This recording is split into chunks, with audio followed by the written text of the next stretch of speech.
Wolverines. They stunned the Buckeyes 13-10. Ohio State came in a 20-point favorite, depending on your betting site. And they looked like they were ready to bully Michigan. But, Steve, it was the Wolverines that did the bullying. So let's talk a little Wolverine recruiting. We got Bryce Underwood on the board. And ever since Bryce Underwood flipped his commitment from LSU to Michigan just 2 weeks ago, things have been heating up for Michigan. How are you feeling about Wolverines tonight? Shout out to Jay Frost watching in Kokomo. We got some Hoosiers tuned into the Recruit Reaction show tonight. The Big Ten title game going to be in Indianapolis next week. Michigan will not be there this year, but they want to be there next year. They're recruiting a top 10 class. They're going to be very active in the portal, and they are going to head into this portal season, this off season, with as much momentum as any program on the trail. You talk about flipping Bryce Underwood, getting this big win against Ohio State on the road, getting these extra bowl practices, beating Northwestern last week. And then certainly the portal, they're hosting former Indiana receiver Donovan McCulley this weekend. Pete Nakos and I predicting Michigan to land Donovan McCulley. McCulley told me the other day, told me Wednesday, if this visit goes well, he could see himself jumping in. He also said, I know Michigan's never going to have another down year again, and talked about just the history and tradition of the program. I think he ends up in the class for Michigan from a transfer portal perspective. And then also logged in on 3 RPM today, Josh, for Travis Moten. He's an edge rusher from Kentucky. He took an official visit to Michigan this past Sunday and Monday. He's deciding on Thursday during the 3-day early signing period between Michigan, Virginia, and Texas Tech. I like where that's going for Michigan right now. Again, top 10 class, some major targets still out there for the Wolverines, some guys they're looking to flip, guys like 5-star offensive lineman Ty Haywood, who our E.J. Holland was out to see Ty Haywood play today. E.J. Holland from the Wolverine. He reports Ty Haywood's not going to sign during the early signing period. Michigan is the biggest threat to Alabama. Jordan Young, I have an on 3 RPM in favor of Michigan to flip Jordan Young from Clemson. So big things happening. I think that they'll circle back on some other recruitments they lost. Maybe a Grayson Littleton who's committed to Texas. Alex Graham committed to Colorado is still out there. They're trying to flip Bradley Gompers, a 4-star linebacker from Duke. They're in the mix there as they battle Penn State. So a lot happening. Nathaniel Owusu-Boateng, they're in the top 2 with Colorado 4 down the stretch. Obviously, they've been in the mix for Derek Meadows. That looks like that's trending towards Alabama, but that's been an ebb and flow recruitment. So we'll see if Michigan can maybe garner some more momentum there, but he's trending heavy to Alabama on 3 RPM. That's about the only bad news going on right now if you're following the maize and blue on the field and on the trail. Unbelievable weekend. Unbelievable second half of the season, really, for Michigan, not just on the recruiting trail, but also just beating Ohio State today. What a win. We kind of breezed through that Ty Haywood news that he told EJ. EJ Holland was down in Texas. He was at the playoff game and spoke to Ty Haywood after. Now, Steve, I mean, to me, is the writing on the wall here with 5-star offensive tackle Ty Haywood, who's currently committed to Alabama?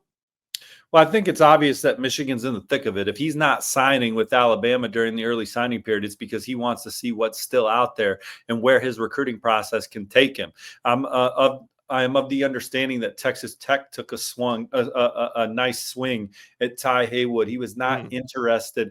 So I think that he is still looking for as big a stage as you can find in college football, with a major track record of development at his position. Certainly NIL is a factor, and I think that Michigan has a lot going for it in that recruitment, as Ty Haywood choosing not to sign or says he won't sign. Now, look, Josh, we've seen kids say, hey, I'm not going to sign, and then they still sign with the program they've long been committed to. We have seen that. So Alabama still has time to change that.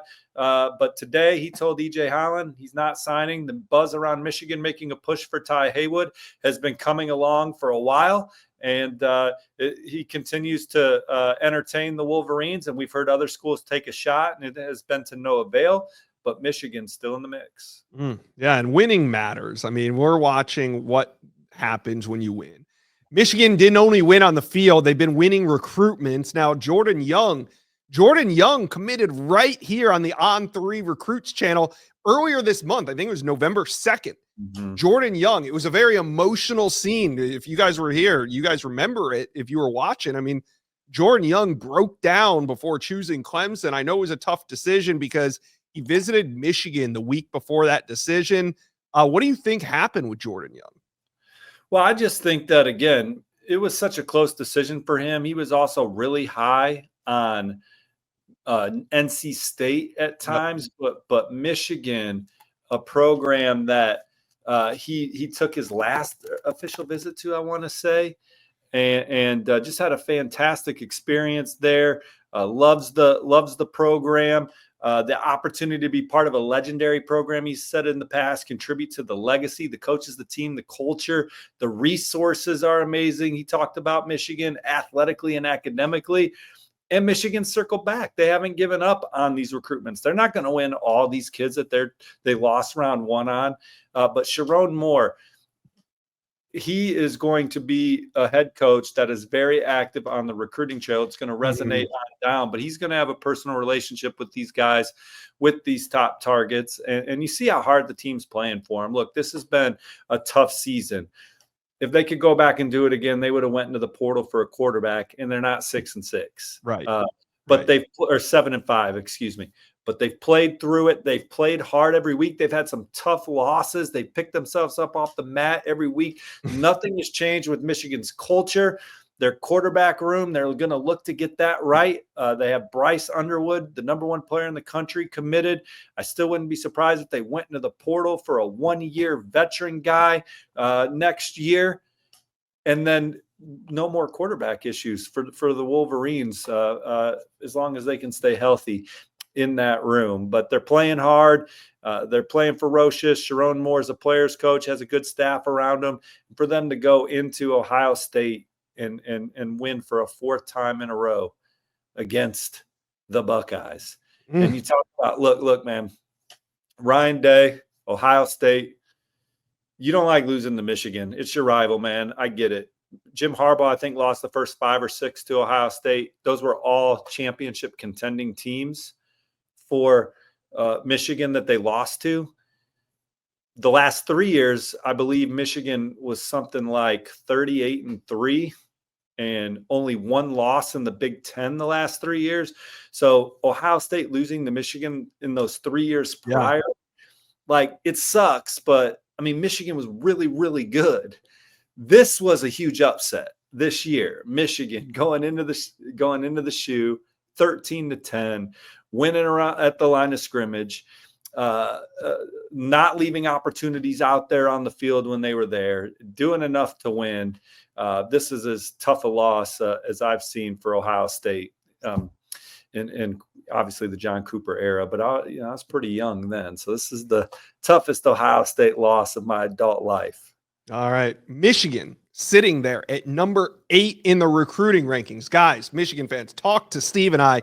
Who is the next Michigan Fong bomb? Where will it come from? You guys put your predictions, comment section below. The next time Wiltfong RPM somebody to the Wolverines, who's it going to be? Let me know. Comment section below.